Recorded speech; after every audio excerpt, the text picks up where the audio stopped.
Hi friends, వీరాస్ intraday తెలుగుకి స్వాగతం.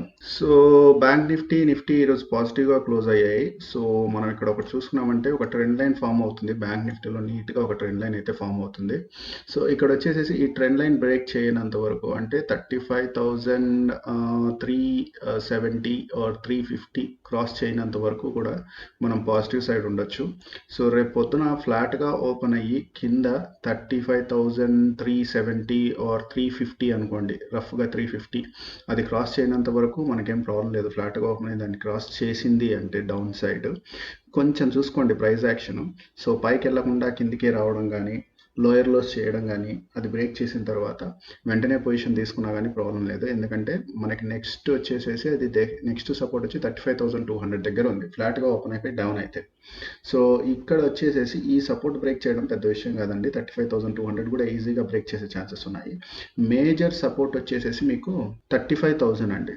So ఇక్కడ మనకి ఫ్లాట్గా ఓపెన్ అయ్యి ఇదంతా ట్రావెల్ చేసుకుంటూ వస్తే ఖచ్చితంగా ఇక్కడికి వచ్చిన తర్వాత కొంచెం ఉన్న ప్రాఫిట్స్ బుక్ చేసుకోండి. ఫ్లాట్గా ఓపెన్ అయ్యి కిందకి వస్తే కొంచెం ప్రాఫిట్స్ బుక్ చేసుకోండి. ఇప్పుడు 2 లాట్స్ తీసుకున్నారంటే ఒక లాట్ ప్రాఫిట్ బుక్ చేసుకోండి, ఒక లాట్ అట్లాగే పెట్టుకోండి. ఎందుకంటే తర్వాత ఇక్కడ నుంచి మనకు బౌన్స్ బ్యాక్ వచ్చి ఇక్కడ మళ్ళీ ఇక్కడ ఎట్లా బిహేవ్ చేస్తుంది, 35,200 బ్రేక్ చేస్తుందా లేకుంటే బ్రేక్ చేయకుండా మళ్ళీ కిందికి వస్తుందా, సో అసలు 35,200 వరకు కూడా వెళ్ళగలుగుతుందా లేదా అన్న దాన్ని బట్టి నెక్స్ట్ మూమెంట్ అనేది ఉండబోతుంది. కాబట్టి ఇది చాలా మేజర్ సపోర్ట్. అంత ఈజీగా ఇప్పుడున్న మార్కెట్ కండిషన్స్లో అయితే బ్రేక్ చేయడం కష్టం. కానీ బ్రేక్ చేసిందంటే మార్కెట్ నెగిటివ్లోకి వెళ్ళిపోయినట్టు అర్థం. ఓకేనా? సో అది ఫ్లాట్గా ఓపెన్ అయ్యి డౌన్ సైడ్ వెళ్తే, అలా కాకుండా ఫ్లాట్గా కాకుండా గ్యాప్ డౌన్ ఓపెన్ అయ్యి వెంటనే 35,200 బ్రేక్ చేసిందంటే, బ్రేక్ చేసి ఇంకా పైకి రాలేకపోయినా కానీ లోయర్ లోస్ ఫామ్ అయినా కానీ మీరు ఏం చేస్తారంటే వెంటనే షార్ట్ పొజిషన్స్ అనేది తీసుకోవాలి. ఎందుకంటే 35,000 బ్రేక్ చేసే ఛాన్సెస్ ఎక్కువగా ఉంటాయి అన్నమాట. ఆర్ఎల్స్ ఇక్కడ కొంచెం మనకి సైడ్ వేస్ వెళ్ళే ఛాన్సెస్ కూడా ఎక్కువగా ఉంటాయి. సో ఇక్కడ మనకి స్టాప్ లాస్ హిట్ అయ్యే ఛాన్సెస్ కూడా ఎక్కువగా ఉంటాయి. బట్ ఒక్కసారి 35,000 బ్రేక్ చేసిన తర్వాత లోయర్లో ఫామ్ అయిందంటే మటుకు ఖచ్చితంగా మేము పొజిషన్స్లోకి ఎంటర్ కావచ్చు. సో మరీ గ్యాప్ డౌన్ ఓపెన్ అయ్యి అయితే కొంచెం అగ్రెసివ్ ట్రేడర్స్ అయితే ఏం చేయొచ్చు అంటే గ్యాప్ డౌన్ ఓపెన్ అయ్యి 35,200 బ్రేక్ చేసి మళ్ళీ పైకి రాకుండా ఉన్నప్పుడే ఎంటర్ కావచ్చు. కొంచెం డిఫెన్సివ్గా ఉండే వాళ్ళు ఏం చేయొచ్చు అంటే 35,000 బ్రేక్ అయిన తర్వాత ఎంటర్ కావచ్చు గ్యాప్ డౌన్ అయితే.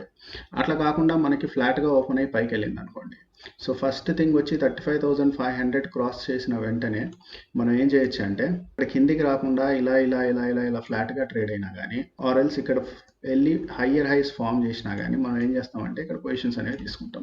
ఈజీగా 35,800 వరకు వెళ్ళే ఛాన్సెస్ అయితే ఈజీగా ఉన్నాయి. ఫ్లాట్గా ఓపెన్ అయ్యి పైకి వెళ్ళిందంటే మనం టార్గెట్ 35,800 పెట్టుకొని పొజిషన్ మార్కెట్ మూవ్మెంట్ బట్టి పొజిషన్ అనేది తీసుకుంటాం. అలా కాకుండా గ్యాప్ అప్ అయింది అనుకోండి 35,700 ఆర్ 800 పైన ఎక్కడ గ్యాప్ అప్ అయినా కానీ మనకి మేజర్ రెసిస్టెన్స్ వచ్చేసి ఇక్కడ 36,000 అనేది చాలా చాలా మేజర్ రెసిస్టెన్స్ అండి.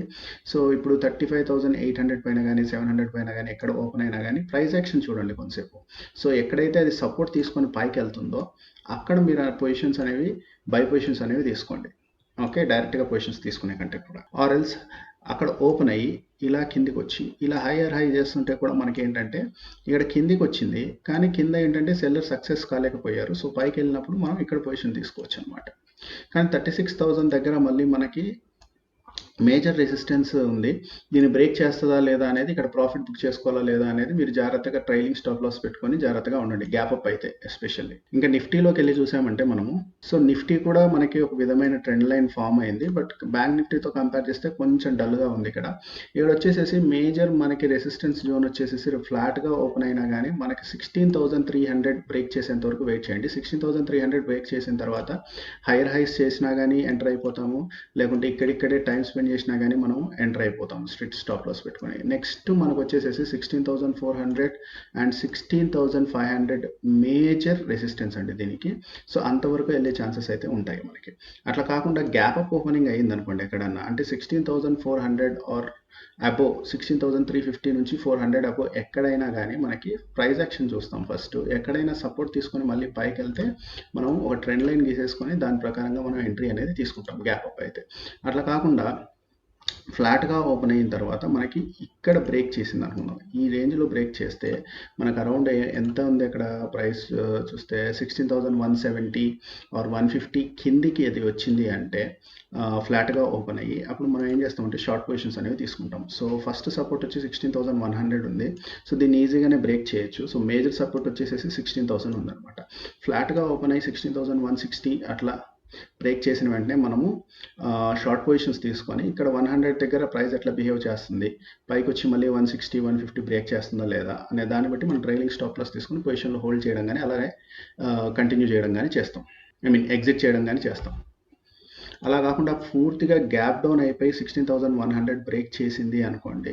సో 16,000 అనేది మేజర్ సపోర్ట్ అండి. అగైన్ మీరు అగ్రెసివ్ ట్రేడర్స్ అయితే 16,100 బ్రేక్ చేసిన వెంటనే షార్ట్ పొజిషన్స్లోకి ఎంటర్ కావచ్చు.